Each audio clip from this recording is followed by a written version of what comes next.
Hello, everybody. Welcome along. It is Premier League predictions time for round 36. Mikey, honours even last time. 5 apiece. We're playing very nicely, aren't we? Yeah, I maybe we're on the beach, Ben. I think a 5-5 draw in predictions is Playing with basically a freedom. 1-1. It's a 1-1 draw in football terms, isn't it? That one. But Oh. yeah, I am feeling especially Premier League today, Ben. That's why I'm wearing my Premier League shirt. I think you know why. Let's the viewers get annoyed with us making this all about something that's nothing to do with the Premier League. Can I just say you were unlucky? You called Newcastle 5, Sheffield United 1. You called it 4-1, which would have given you the win and the bonus point. But there we go. We're going to get involved with this. We are not. We're recording on Wednesday. There is a game on Thursday, Chelsea Spurs. We're not going to take that into account. So we get the round number 10 for the round 36. Get your predictions in via the comments. Please give yourself a point for every correct outcome you get, home, away, or draw. Give yourself 3 points. It's harder than it looks if you get a correct scoreline. And before the round, feel free to put an asterisk next to your prediction that you think is either the most outlandish in terms of a big underdog. And we love anything over 5 goals, except Mikey doesn't like me using that as it pertains to Manchester City playing at home. So maybe we'll disregard that. And we'll go straight in with the Friday night football. Mikey, down the road from me, Luton Town versus Everton. Yeah, I feel like I've been saying for a few weeks, Ben, this is a must-win game for Luton, but this one surely is. And I think maybe it being under the lights, just giving it something a different feel about it, might work in Luton's favour. Maybe I'm just clutching at straws a little bit. I think part of the reason why Luton need to win this game is because I think Forest are going to win this weekend as well. They're at Sheffield United. So if they don't win here and Forest do, then I think it's pretty much all over for them. Although, as we'll get to later, Burnley aren't actually out of it yet. Luton started well at Wolves, but faded quite badly. But Adebayo came off the bench for them. There's a chance that we'll see him playing up alongside Carlson Morris, and we saw earlier this season what they can do when they play in tandem. Everton 3 wins in 3. They've won 4 of their last 5 games to 0. What was everyone worried about? They can now just enjoy the rest of the season. Calvert-Lewin missed that win against Brentford, but it was just illness. It wasn't injury. Apparently, he was ill in that game against Liverpool, but still produced that insane individual performance in that one. Maybe this is one of those where I'm predicting because this is what I want to happen, because I want this relegation battle to go on a little bit longer. But Everton haven't got a huge amount to play for now. And as I said, it's under the lights. So I'm going to go for Luton 1, Everton 0. I like that. I like that a lot. But I think Everton might get a point, Mikey. I think it might be the most unhelpful draw possible. I know everyone has lots of theories at this time of year. Oh, get rid of them. You know, if you just happen to turn up and lose at Luton, you might get rid of somebody else. But I think it might end up being 1-1, Mikey. I think it might be a real frustrating one for Luton. So I'm going to use the law of Sam Parky and always play you 1-1 early, get it out of the way. And I'll go Luton 1, Everton 1. Although everybody knows my allegiances, I prefer your prediction, Mikey. Arsenal v Bournemouth. Yeah, the battle of the genius Basque managers, and surely the 2 main contenders for manager of the season. And they're not the only genius ones either. I think Unai Emery is from a similar part of Spain as well. Arsenal blew Spurs away in the first half. It was a bit of a tactical masterclass from Arteta, and they took their chances from the set pieces. Saka, as I said last week, just looks like he's recaptured his best form, kind of out of nowhere. He looked absolutely cooked against Bayern Munich in the second leg of the Champions League, and he'd kind of been off the boil a little bit for a while before that, but suddenly he just looks absolutely reborn again. And Martin Odegaard, as an attacking playmaker, just one of the best in Europe at the moment. Bournemouth, on the other hand, absolutely cruised to a victory at Brighton. A good time to play Brighton, but still a fantastic result for them. They can still finish as high as 8th. The only bad news for them is Semenyo went off injured, and he's been a big player for them in the attacking end recently. Hopefully that injury isn't too bad. Arsenal won this fixture 4-0 at the Vitality earlier this season, which suggests that Bournemouth are a good opponent for them, and that does make sense with the style of football that Bournemouth play. But I think they'll be a little bit cagier playing away from home. So I'm going to make it slightly less of a mauling, but I am still going to back Arsenal to win this one comfortably. I'm going 4-1 to Arsenal. Wow. I didn't think you were going to go that big, Mikey, because you've been pretty high on Bournemouth recently. I know we've both been loving Arsenal. I know both the Englishman underdog thing probably wants us to, despite our love for Pep Guardiola and certain of the Man City players, be nice to see Arsenal win it. I'm still behind the Arsenal title win, Mikey, although we're running out of games for Man City to slip up in now. But I think Arsenal get their work done. They're just really big fan of Arsenal at the moment. So I'll go straightforward, like a 2-0 win, get 2-0 up and then just fine, job done. Everybody shake hands and go home, basically. Arsenal 2, Bournemouth 0. Brentford v Fulham. This is the West London grudge match.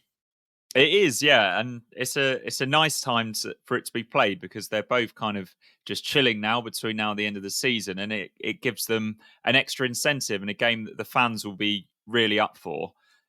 Thomas Frank finally was able to name his first choice front three last week, Ben, with Tony, Visser, and Burmo. So what did they go and do? They all blanked, didn't they?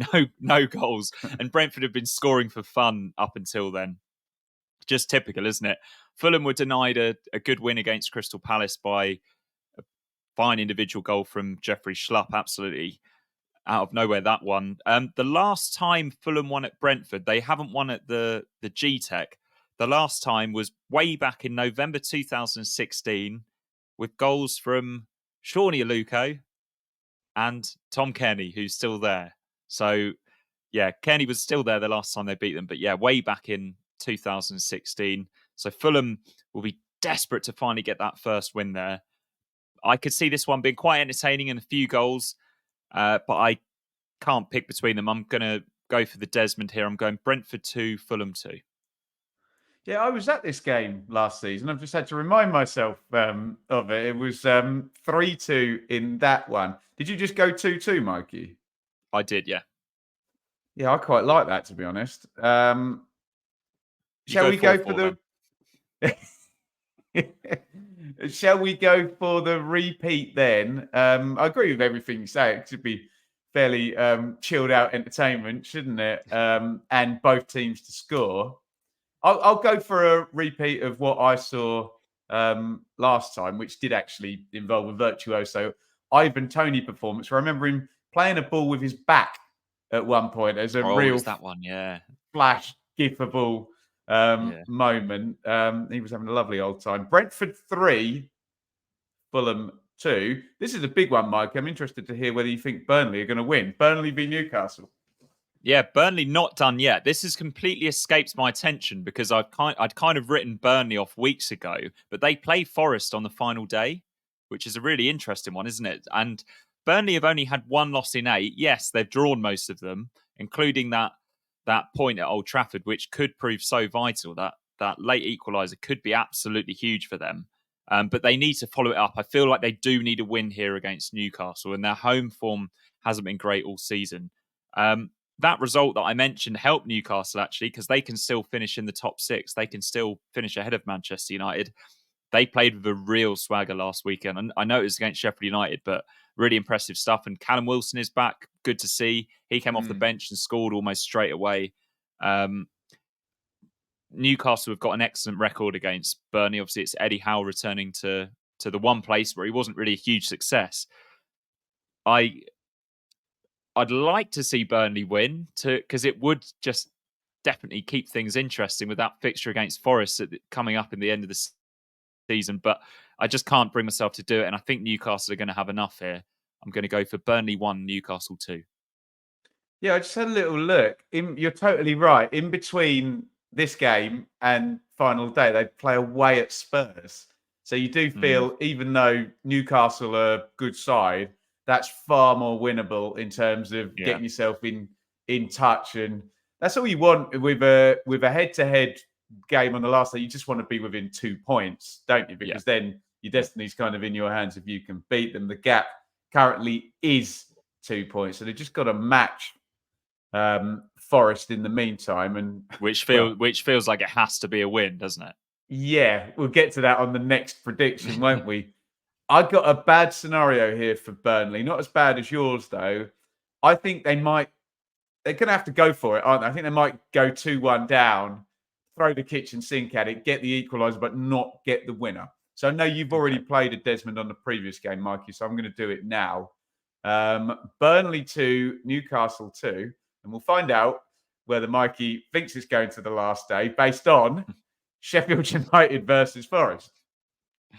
Yeah, the Blades are down, aren't they? They need a clean sheet here, really, to have any chance of avoiding that minus 100 goal difference. Goals against, sorry. I think that ship is possibly sailed already as well after shipping 5 last week. Forest probably looking forward to this one because they've had some really tough games recently. They've only won one of their 19 games against promoted sides in the Premier League, which I thought was quite a strange statistical anomaly, which is why I've included it. But that one was against Sheffield United earlier this season, so which kind of renders that stat maybe a little bit pointless. They played well against Man City last week, Forest, and they created chances. They can create chances against anyone. Just unfortunately, Chris Wood is that type of player. Like he'll hit a bit of form and everything will just bounce off him into the back of the net. But Gary now and Monk again, in the he can be dugout, doesn't he? Yeah. But now and again, he kind of loses that knack of scoring, and he can look a little bit clumsy in front of goal. He did lead the line well, but he snatched at the chances that went his way. Probably more concerning for Forest as Murillo went off injured for them. He's been so big for them playing out from the back, and defensively he's a really good athlete as well. He's a doubt for this one. He hasn't been ruled out yet. Obviously, Sheffield United Forest, this has got, I'm thinking of a playoff game back in maybe 2002 or 2003. Oh, mate, 2021, 22 playoffs. And that one as well, yeah. A little bit of an old school rivalry. They don't like each other. Yeah, there's lots of talks about unions and mining and mines. Yeah, a word that I don't want to use. And we'll move on from that. But they don't like each other. Yeah, I don't know how up for it Sheffield United will be, having already been relegated. But yeah, I'm going to go for the Forest win here, and I think they're going to score some goals. I'm going for Sheffield United 1, Nottingham Forest 3, and that will be 101 goals conceded for Sheffield United. Am I misremembering? I think when Chris Wilder last season at Watford got to the point where it was dead rubbers and on the beach, I think he played loads of youngsters. So I'm not sure you're going to get Sheffield United first. I know there's still a couple of games to go and maybe might save that, but I can see Forest getting the win too. I think they'll do it in a far more nervy way than you're suggesting, Mikey. So I'm going to stick a clean sheet and a 1-0 on because it's Nuno. And not quite getting to the minus 100 on the goals against, but Sheffield United 0, Nottingham Forest 1. Let's just check in with our friends at Match Bingo. Now, Mikey, there is no bingos this weekend because we've got no League 1 and 2 are all done. And we would fill our bingos card up with League 1 and 2 teams. Congratulations, by the way. Any fans of Derby and Portsmouth watching? Lots of content for you next season on the channel here. What you can do, though, Mike, is you can play for free in the game we've already made. Both predicted that Arsenal are going to win. If you look on your upcoming games part of your Match Bingo app, you can play Arsenal Bournemouth for free. And I am going to confirm my purchase here and now, in the words of Steps. Here and now. Don't know why it won't let me darken the screen so you can actually see it. There you go.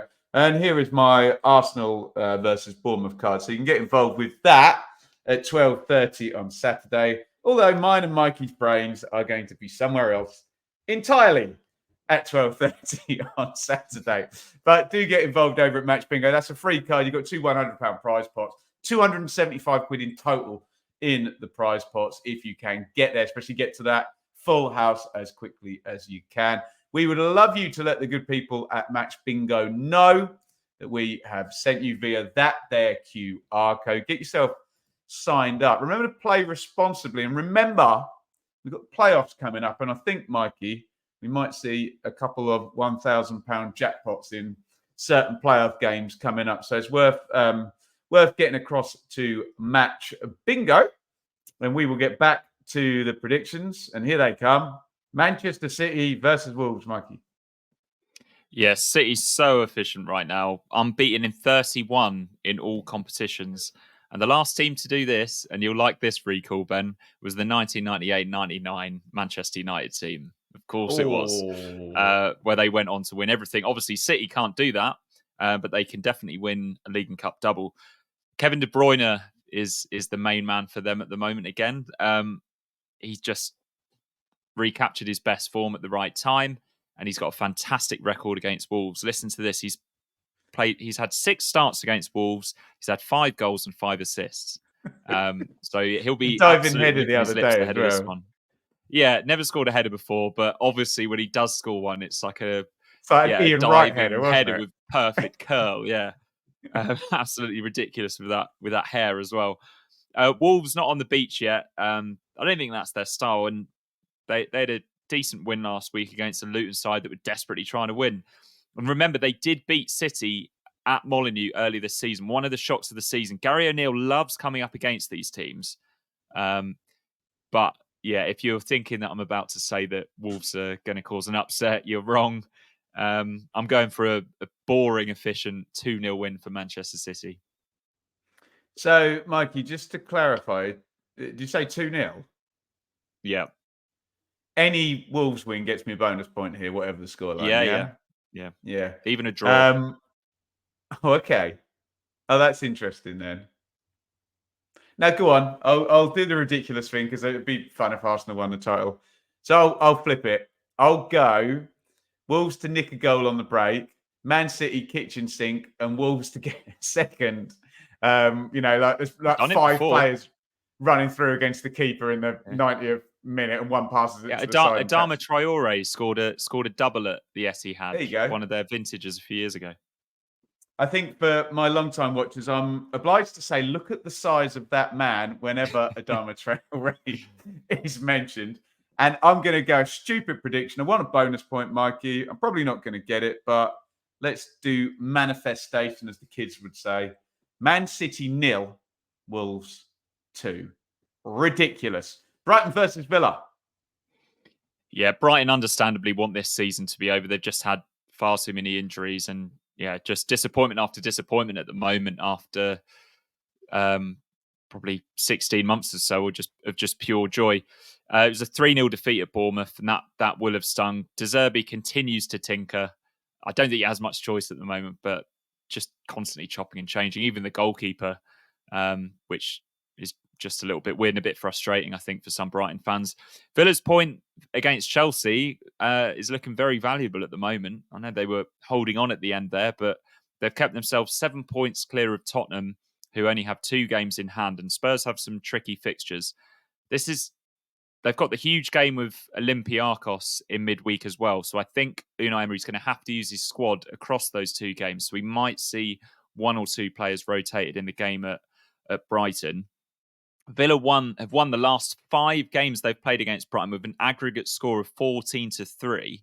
I'm guessing at least a couple of those will have been against De Zerbi. But I think with that European tie in midweek, or on Thursday night rather, I think it's going to be difficult for them to win this one. But I think a draw is going to be a good result. And you'll understand why when we get to the Spurs result.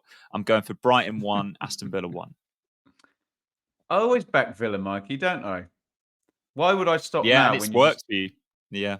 Why would I stop now when you just said, Brighton, lovely beach at Brighton as well. Some beautiful restaurants. You go around the lanes. What's that venue? I can't imagine that's the beach that the players will spend time on in the summer, but yeah, it is They're nice going to the there. private beach in Dubai, aren't they? But yeah, nice venue underneath I can't remember what it's called. Yeah. So I don't know what any of that means to me back in Aston Villa, but you just fancy Ollie Watkins to score against a kind of open Brighton side. Centre back split with a big hole for him to run through the middle of. Both teams to score.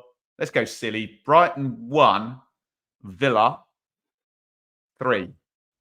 And it's the Frank Lampard derby, Chelsea versus West Ham.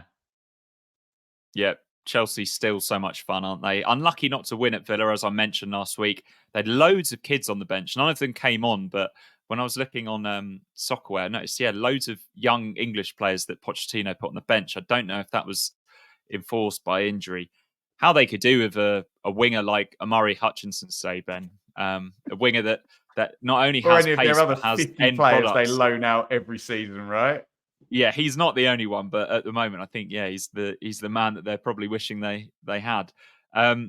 West Ham are still one place above Chelsea, despite falling away in recent weeks. They were back to their battling best against Liverpool last week, and when they have Kudus, Paquetá, and Bowen, and then Antonio through the middle, they're always going to cause teams problems if they can stay in the game.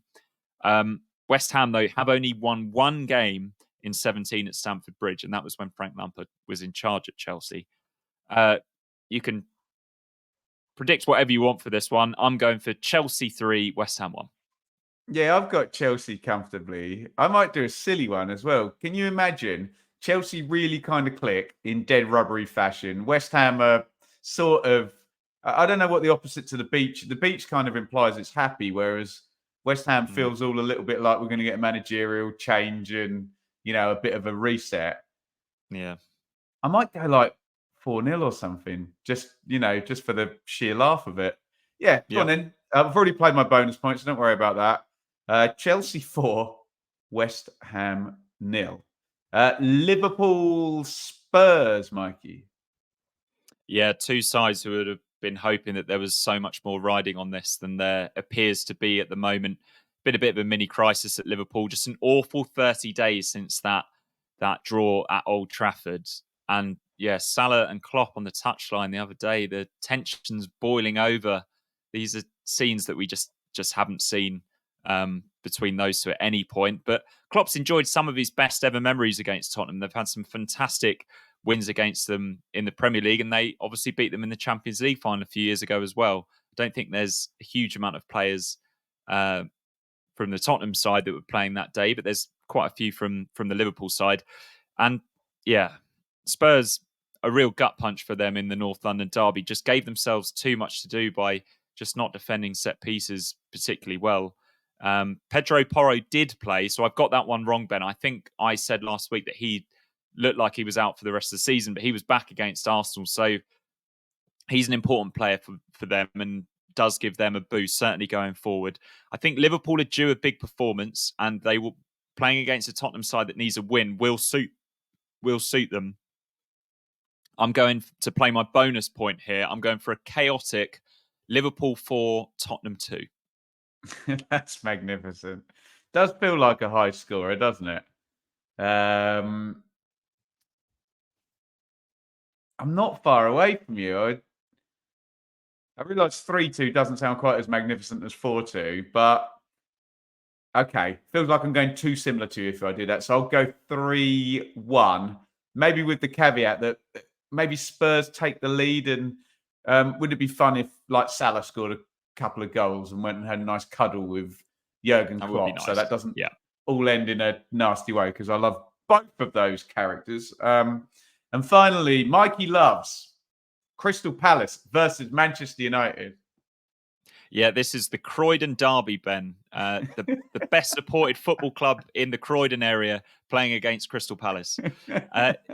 Fun fact for you, Ben, I learned off the Football Cliches pod the other night. Since they brought back Monday Night Football, Selhurst Park has hosted the most Monday Night Football games. Correct. There you go. You can have that one for free. Palace absolutely loving life at the moment. They were not quite... they didn't have quite the same vibrancy at Fulham last week, but they still played well and they salvaged something. That Jeff Schlupp goal, don't think he scored many goals like that in his career. And Wharton just continues to impress. Definitely one of the signings of the season there. United just so confusing. Ten Hag has been pretty defensive, thinks that they've been entertaining. And I suppose to us, Ben, and the neutrals, they definitely have been entertaining. I'm not going to twist the knife on United here. I'm gonna back them to end Palace's good run here. I'm going for a narrow 2-1 win for Manchester United at Palace. Can't believe you, Mikey. You're so fickle.